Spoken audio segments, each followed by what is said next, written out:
किया साइरोस जो कि एक प्रीमियम सब 4 मीटर एसयूवी है, इसमें दुनिया भर के फीचर्स दिए गए हैं जिस वजह से ये काफी सारे कस्टमर्स को अट्रैक्ट कर रही है। इस वीडियो में मैं आपको इस गाड़ी के बारे में 6 पॉजिटिव पॉइंट्स और 10 नेगेटिव पॉइंट्स बताने वाला हूं, जिनको जानने के बाद में आपको एकदम क्लियर हो जाएगा कि ये गाड़ी आपके लिए परफेक्ट है या नहीं। तो चलिए सबसे पहले पॉजिटिव पॉइंट्स के बारे में बात कर लेते हैं। फर्स्ट पॉजिटिव पॉइंट है राइड एंड हैंडलिंग क्वालिटी। आमतौर पे आप लोगों ने देखा होगा कि किया की लगभग हर किसी गाड़ी की राइड एंड हैंडलिंग क्वालिटी अच्छी ही होती है और वैसी ही इस गाड़ी की भी है। क्लच हो, स्टीयरिंग हो या फिर गियर बॉक्स, तीनों ही बटरी स्मूथ है। वैसे तो इस गाड़ी को एकदम पंची ड्राइविंग एक्सपीरियंस के लिए नहीं बनाया गया है, लेकिन अगर इनकेस आप इसको हाई स्पीड्स पर चलाना भी चाहते हो हाईवेज पर, तब भी ये आपको एकदम कंट्रोल्ड ड्राइविंग दे रही होती है। इस गाड़ी का विंड स्क्रीन और विंडो ग्लास एरिया काफी वाइड और ओपन होने की वजह से ड्राइवर को रोड का कंप्लीट व्यू आ रहा होता है, जिस वजह से वो काफी आसानी से गाड़ी चला पा रहा होता है। इस गाड़ी की जो सेगमेंट है उसमें जिस तरह की सीट्स दी गई हैं, उसके कंपैरिजन में आपको इस गाड़ी की सीट्स थोड़ी चौड़ी लगेंगी और कंफर्टेबल लगेंगी। सेकंड पॉजिटिव पॉइंट है कैबिन स्पेस। इस गाड़ी में आपको best in segment cabin space मिलती है, स्पेशली रियर कैबिन में, जहां पर लेग रूम और हेड रूम की कोई कमी नहीं है। फिर चाहे आपकी height 6 foot 2 inch 3 inch 4 inch हो, आपको वहां दिक्कत नहीं आने वाली। सिर्फ रियर कैबिन ही नहीं, इसके फ्रंट कैबिन में भी आप बढ़िया आराम से फैल कर ट्रेवल कर सकते हो। कैबिन स्पेस के साथ साथ इसमें कई सारी स्टोरेज स्पेसेस भी दी गई हैं, जैसे कि हर किसी गाड़ी में आपको चारों डोर्स पर बोतल होल्डर्स तो मिल ही जाते हैं। इसमें बोतल होल्डर के साथ साथ और भी कई सारी स्पेस दी गई है बाकी बचा सामान रखने के लिए। सीट बैक पॉकेट्स के साथ में मोबाइल पॉकेट भी दी गई है, आप वहां पर वो अपना मोबाइल भी रख सकते हो। रियर एसी वेंट के नीचे भी एक स्टोरेज स्पेस दी गई है।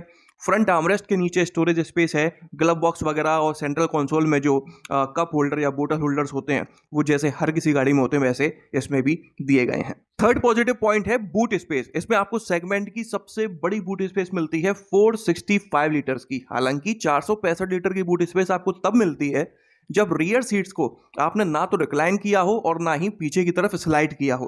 अगर आप उसे फुल स्लाइड और फुल रिक्लाइन कर देते हो तो उस कंडीशन में आपको 390 लीटर की बूट स्पेस मिलती है। 390 लीटर की बूट स्पेस भी सेगमेंट की दूसरी सबसे बड़ी बूट स्पेस है स्कोडा काइलैक के बाद में। सेगमेंट की किस गाड़ी में कितनी बूट स्पेस मिल जाती है वो आप अपने स्क्रीन पर देख पा रहे होंगे। फोर्थ पॉजिटिव पॉइंट है सेफ्टी। आजकल वैसे 6 airbags, ABS, EBD, electronic stability programme, traction control system, hill hold control, ये सारे फीचर्स लगभग हर किसी गाड़ी में आपको स्टैंडर्ड मिलने लगे हैं। लेकिन अब एडास आने लगा है। एडास का लेवल 1, लेवल 2 और कैमरा टाइप, 3 तरह के एडास इस समय मार्केट में चल रहे हैं। इसमें आपको एडास लेवल 2 मिल जाता है, जो कि सेगमेंट की सिर्फ एक्सयूवी 3XO में आपको मिल पाता है। काइलैक, नेक्सॉन और ब्रेजा, इन तीनों गाड़ियों में किसी भी तरह का एडास नहीं है। वेन्यू में आपको एडास मिलता है, लेकिन लेवल 1 एडास है जिसमें 10 फीचर्स दिए गए हैं। सोनेट में आपको एडास मिलता है, वो कैमरा टाइप है, ना कि रडार सिस्टम उसमें लगा हुआ है। इसलिए इस गाड़ी में मिलने वाला जो एडास है वो अपनी ही कंपनी की दूसरी गाड़ी सोनेट से बेहतर है और अपनी ही कॉम्पिटिटर वेन्यू के एडास से भी बेहतर है। फिफ्थ पॉजिटिव पॉइंट है जो कि इस गाड़ी की यूएसपी है, फीचर्स। इस गाड़ी में ऐसे कई सारे फीचर्स मिल जाते हैं जो सेगमेंट की किसी ना किसी गाड़ी में नहीं मिल पाते। जैसे कि इस गाड़ी में आगे और पीछे चारों टायर्स में डिस्क ब्रेक्स दिए गए हैं, जबकि काइलैक, नेक्सॉन, ब्रेजा और वेन्यू में सिर्फ आगे मिल पाते हैं, पीछे ड्रम ब्रेक्स दिए गए हैं। इस गाड़ी में आपको मैक्सिमम 17 इंच का टायर मिल जाता है, जो आमतौर पे कॉम्पैक्ट एसयूवीज में देखने को मिलता है, लेकिन इस गाड़ी में दिया गया है। रही बात सेगमेंट की, तो सोनेट, नेक्सॉन, ब्रेजा और वेन्यू में मैक्सिमम 16 इंच का ही मिल पाता है। पैनोरेमिक सनरूफ इस गाड़ी में मिल जाती है, जबकि सोनेट, काइलैक, ब्रेजा और वेन्यू में नहीं दी गई है। टायर प्रेशर मॉनिटरिंग सिस्टम इसमें मिल जाता है, जबकि ब्रेजा में नहीं मिलता। एयर प्यूरीफायर इसमें दिया गया है, जबकि ब्रेजा, काइलैक और एक्सयूवी में नहीं है। इलेक्ट्रॉनिक पार्किंग ब्रेक भी इसमें मिल जाता है, जबकि सोनेट, नेक्सॉन, ब्रेजा, वेन्यू और काइलैक में नहीं मिलता है। 360 डिग्री कैमरा इसमें दिया गया है, जबकि काइलैक और वेन्यू में नहीं मिल पाता। पडल लैंप्स मिल जाते हैं, जबकि Nexon, Brezza, sonnet, XUV 3XO और काइलैक में नहीं मिल पाते। रियर साइड विंडो ब्लाइंड्स इसमें मिल जाते हैं, जबकि काइलैक, एक्सयूवी, नेक्सॉन, ब्रेजा और वेन्यू में नहीं मिलते। इस गाड़ी में आपको सेगमेंट की सबसे बड़ी टच स्क्रीन 12.3 इंच की मिल जाती है, जबकि सेगमेंट की बाकी सभी गाड़ियों में मिनिमम 8 इंच से लेकर मैक्सिमम 10.25 इंच की मिल पाती है। इतना ही नहीं है, इस गाड़ी के इंफोटेनमेंट सिस्टम में हरमन कार्डन के 8 स्पीकर्स दिए गए हैं, जबकि ब्रेजा, वेन्यू, काइलैक और एक्सयूवी 3XO में मैक्सिमम 6 स्पीकर्स मिलते हैं और सोनेट में मैक्सिमम 7 स्पीकर्स मिल पाते हैं। एक बात जरूर है कि 8 स्पीकर्स हैं हरमन कार्डन के, लेकिन उनकी साउंड क्वालिटी वो टॉप नॉच नहीं है जो हम सुनने में हमें लगता है कि भाई हरमन कार्डन के 8 स्पीकर्स हैं तो क्वालिटी तो बहुत शानदार होगी। ऐसा कुछ है नहीं। 4 वे इलेक्ट्रिकली एडजस्टेबल ड्राइवर सीट इसमें मिल जाती है, जबकि एक्सयूवी, नेक्सॉन और ब्रिजा में नहीं मिल पाती। लेदर सीट्स इसमें दी गई हैं जबकि ब्रिजा में नहीं मिलती हैं, और वेन्यू में भी लेदर और फैब्रिक का कॉम्बिनेशन दिया गया है। फ्रंट वेंटिलेटेड सीट्स इसमें दी गई हैं जिसमें एक्सयूवी, ब्रिजा और वेन्यू में नहीं मिल पाती। डिजिटल मल्टी इंफॉर्मेशन डिस्प्ले इसमें मिल जाता है जबकि ब्रिजा में नहीं दिया गया है। इसके अलावा इसकी रियर सीट को आप 6 वे एडजस्ट कर सकते हो, आगे पीछे स्लाइड कर सकते हो, और जो सीट बैक है उसे भी रिक्लाइन इंक्लाइन कर सकते हो, जबकि ये फीचर सेगमेंट की किसी भी गाड़ी में नहीं दिया गया है। वेन्यू में मिलता है जिसमें आप सीट बैक को रिक्लाइन इंक्लाइन कर सकते हो 2 स्टेप, बाकी और किसी गाड़ी में वो भी फीचर नहीं है। इसके अलावा इसके रियर सीट्स में भी वेंटिलेशन फंक्शन दिया गया है कूलिंग को लेकर, लेकिन जहां पर हम बैठते हैं जो थाइज है वो वाला पोर्शन सिर्फ वेंटिलेटेड है, जहां पर हमारी पीठ रहती है, सीट बैक है, वो वेंटिलेटेड नहीं है। मतलब कि कस्टमाइज्ड वेंटिलेशन है, आधा वेंटिलेशन है, लेकिन ये आधा अधूरा वेंटिलेशन भी सेगमेंट की किसी दूसरी गाड़ी में आपको नहीं मिलता। इसमें आपको डैश कैम दिया गया है डुअल कैमरे के साथ में, जो काइलैक, ब्रिजा, एक्सयूवी और नेक्सॉन में नहीं मिल पाता। फ्रंट पार्किंग सेंसर्स हैं जो काइलैक, ब्रिजा और वेन्यू में नहीं है। ट्रैक्शन मोड्स मिल जाते हैं सैंड, मड और स्नो, जो Kylaq, Brezza, venue, Nexon, XUV 3XO में नहीं मिल पाते। One touch up and down window है, वो भी सारी विंडोज में ये फीचर दिया गया है, जबकि Kylaq, Brezza, venue, Nexon, XUV 3XO में नहीं मिलता। सिर्फ ड्राइवर विंडो में ये फीचर दिया गया है। ड्राइव मोड्स इसमें दिए गए हैं इको, नॉर्मल और स्पोर्ट, जो कि ब्रिजा में नहीं मिल पाते। तो ये थी वो लंबी चौड़ी लिस्ट फीचर्स की जो आपको सायरोस में मिल जाती है, लेकिन सेगमेंट की किसी न किसी गाड़ी में नहीं मिल पाती।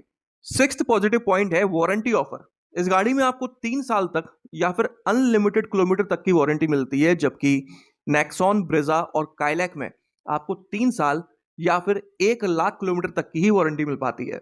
तो ये थे इस गाड़ी के सभी पॉजिटिव पॉइंट्स। अब बात कर लेते हैं इसके सभी नेगेटिव पॉइंट्स के बारे में।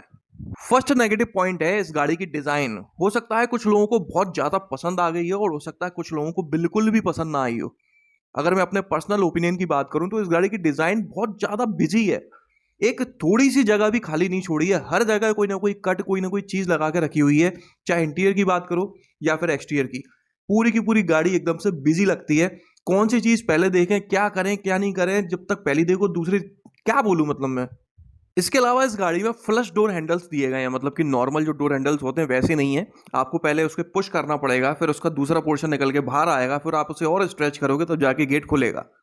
ये फ्लश डोर हैंडल्स देखने में नो डाउट प्रीमियम लगते हैं, लेकिन डेली लाइफ रूटीन में इसको यूज करने में ना भाई ये कलेश लगते हैं। सेकंड नेगेटिव पॉइंट है इस गाड़ी की रियर सीट पर आपको हेडरूम और लेग रूम तो काफी गजब का मिलता है, लेकिन उसके हिसाब से आपको शोल्डर रूम नहीं मिल पा रहा होता है।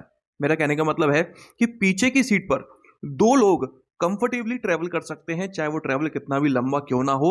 लेकिन अगर उसी हाइट और हेल्थ का तीसरा बंदा वहां पर बैठाल दिया जाए तो एक नहीं, तीनों को ही दिक्कत होगी। 3 बैठालने हैं तो भाई वो तीसरा जो है या तो एकदम लड्डी बिड्डी होना चाहिए, बिल्कुल कमजोर, जिसके होने ना होने से किसी को फर्क ना पड़े, या वो बच्चा होना चाहिए, या फिर वो इतना डरा और धमका हुआ होना चाहिए कि उसे दिक्कत भी हो रही है तो वो बता ना पाए। थर्ड नेगेटिव पॉइंट है जिसमें एक नहीं, मैंने 2 पॉइंट्स को इंक्लूड किया है। सबसे पहला पॉइंट है सस्पेंशन। इस गाड़ी की सीट्स तो है ना वाकई में कंफर्टेबल हैं, ब्रॉड हैं, आपको जकड़ के पकड़ के रखती हैं, लेकिन अगर सस्पेंशन की बात की जाए तो सेगमेंट और इस गाड़ी की प्राइसिंग के हिसाब से उतना अच्छा नहीं है।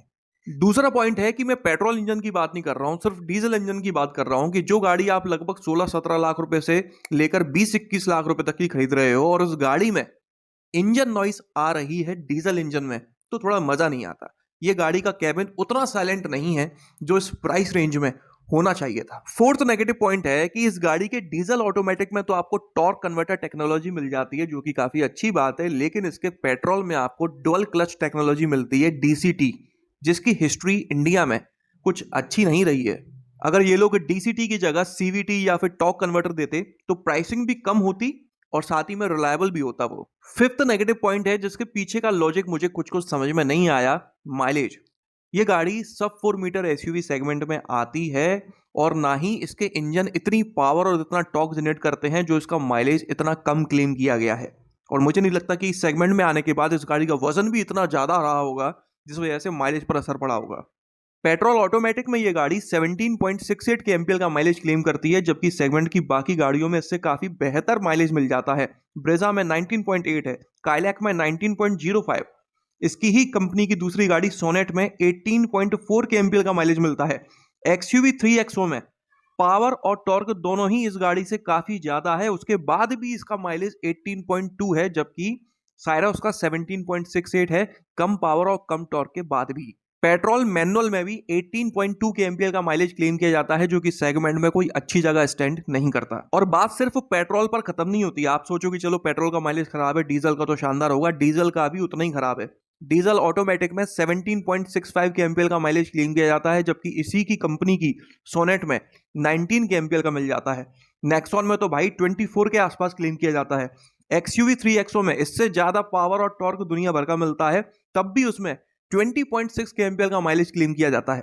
डीजल मैनुअल में इस गाड़ी में 20.75 के एमपीएल का माइलेज क्लेम किया गया है, जबकि सोनेट में 24.1, वेन्यू में 24.2, नेक्सॉन में 23.23 के एमपीएल का माइलेज क्लेम किया जाता है। हद है यार, आपका माइलेज इतना कम क्यों है बाबू? सिक्स्थ नेगेटिव पॉइंट है, जो मेरे हिसाब से उतना बड़ा नेगेटिव नहीं है, लेकिन चूंकि बताना था तो बताना पड़ेगा।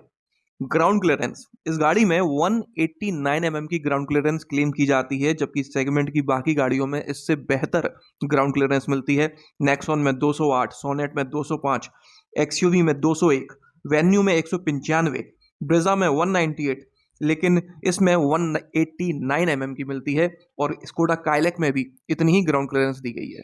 सेवंथ नेगेटिव पॉइंट है, वैसे तो इस गाड़ी में स्टैंडर्ड सेफ्टी फीचर्स दिए गए हैं और एडास लेवल 2 भी आपको मिल जाता है, लेकिन फिर भी इस गाड़ी में कुछ ऐसे सेफ्टी फीचर्स नहीं हैं जो सेगमेंट की कुछ बाकी गाड़ियों में मिल जाते हैं। जैसे कि मल्टी कॉलिजन ब्रेक, मतलब अगर आपका एक्सीडेंट हो जाता है और उसके बाद आप उतने कंट्रोल में नहीं रहते हो कि ब्रेक लगा सको, तो आपकी गाड़ी पहले हिट के बाद ऑटोमेटिकली ब्रेक अप्लाई कर देती है, ताकि उसके बाद कोई और बड़ी दुर्घटना ना हो पाए। मतलब कि एक जगह टकराने के बाद आप कहीं दूसरी जगह भी ना टकरा जाओ, तो गाड़ी ऑटोमेटिकली ब्रेक अप्लाई कर देती है। इसके अलावा ब्रेक डिस्क वाइपिंग और रोल ओवर प्रोटेक्शन जैसे फीचर्स आपको स्कोडा काइलैक में मिल जाते हैं, लेकिन सायरस में नहीं है। इसी तरह से electronic brake prefill, roll over mitigation और ब्रेक डिस्क वाइपिंग जैसे फीचर्स नेक्सॉन में मिल जाते हैं, लेकिन सायरस में नहीं है। एट्थ नेगेटिव पॉइंट है, वैसे तो ये गाड़ी फीचर लोडेड है, लेकिन फिर भी इस गाड़ी में कुछ ऐसे फीचर्स हैं जो नहीं मिल पाते, लेकिन सेगमेंट की दूसरी गाड़ियों में मिल जाते हैं। जैसे कि इसकी रियर सीट पर आपको मिडिल हेडरेस्ट नहीं मिलता, सिर्फ 2 हेडरेस्ट दिए गए हैं 2 लोगों के लायक।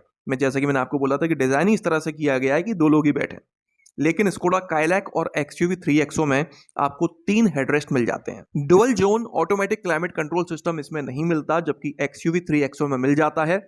इसमें सिर्फ टिल्ट स्टीयरिंग मिल पाती है, मतलब कि स्टीयरिंग को आप ऊपर नीचे कर सकते हो। टेलीस्कोपिक फीचर नहीं दिया गया है, मतलब कि स्टीयरिंग को आप आगे पीछे नहीं कर सकते, जबकि ये फीचर ब्रेजा और काइलैक दोनों में मिल जाता है। इसमें फॉग लैम्प्स नहीं दिए गए हैं, जबकि Nexon, Brezza, Sonet, Kylaq, XUV 3XO सब में मिल जाते हैं। कूल्ड ग्लव बॉक्स नहीं है, जबकि काइलैक, एक्सयूवी, नेक्सॉन, ब्रेजा और वेन्यू में मिल जाता है। 4-वे इलेक्ट्रिकली एडजस्टेबल को ड्राइवर सीट इसमें नहीं है, लेकिन स्कोडा काइलैक में मिल जाती है। 6-वे इलेक्ट्रिकली एडजस्टेबल ड्राइवर सीट इसमें नहीं है, जबकि काइलैक में मिल जाती है। इसमें इलेक्ट्रिकली एडजस्टेबल ड्राइवर सीट है, लेकिन वो 4-वे है, ना कि 6-वे। रेन सेंसिंग वाइपर्स इसमें नहीं मिल पाती, जबकि काइलैक, नेक्सॉन और एक्सयूवी 3XO में दिए गए हैं। हेड अप डिस्प्ले जैसा फीचर भी इसमें नहीं है, जबकि ब्रेजा में दिया गया है। स्मार्ट स्टीयरिंग मोड जैसा फीचर भी इसमें नहीं है, जबकि एक्सयूवी 3XO में मिल जाता है। 9th नेगेटिव पॉइंट है कि भाई आजकल जमाना चल रहा है सीएनजी का, ना पेट्रोल का, ना डीजल का, ना ईवी का, सीएनजी का चल रहा है, और इस गाड़ी में सीएनजी का अभी तक कोई फ्यूल ऑप्शन नहीं है और आने वाला है ऐसी कोई खबर भी नहीं है। लेकिन अगर मैं सेगमेंट की बात करूं तो नेक्सॉन और ब्रेजा में आपको सीएनजी का ऑप्शन भी मिल जाता है। 10th नेगेटिव पॉइंट है प्राइसेस। इस गाड़ी में क्या कुछ मिल जाता है, क्या नहीं मिल पाता है, वो सब कुछ रामायण मैंने आपको बता दी। अब देख लेते हैं कि ये गाड़ी वैल्यू फॉर मनी कितनी है। सेगमेंट की हर किसी गाड़ी की प्राइसिंग 8 या 8.5 लाख रुपए से चालू हो जाती है, लेकिन इस गाड़ी की प्राइसिंग 9 लाख रुपए से चालू होती है। इसी तरह से सेगमेंट की हर किसी गाड़ी का टॉप वेरिएंट आपको 14 लाख से 15.5 लाख रुपए एक शोरूम में मिल जाता है, लेकिन इस गाड़ी का टॉप वेरिएंट आपको 18 लाख रुपए में मिल रहा होता है। मतलब कि मोटा मोटा देखा जाए तो ये गाड़ी सेगमेंट की दूसरी गाड़ियों से लगभग 2.5 से 3 लाख रुपए तक महंगी है। मेरी जानकारी के हिसाब से इस गाड़ी के जितने भी पॉजिटिव्स और नेगेटिव्स बनते थे वो सभी मैंने आपको बता दिए हैं। अगर कोई पॉइंट छूट गया है तो प्लीज कमेंट बॉक्स में मुझसे शेयर जरूर करिएगा। उम्मीद करता हूं कि इस वीडियो में दी गई जानकारी आपके कहीं ना कहीं काम आई होगी। अगर आपको ये वीडियो पसंद आया हो तो इसे लाइक कर दीजिएगा, इस चैनल को सब्सक्राइब कर लीजिए और बेल आइकन को दबाना बिल्कुल ना भूलना। आपका दिन शुभ रहे। धन्यवाद।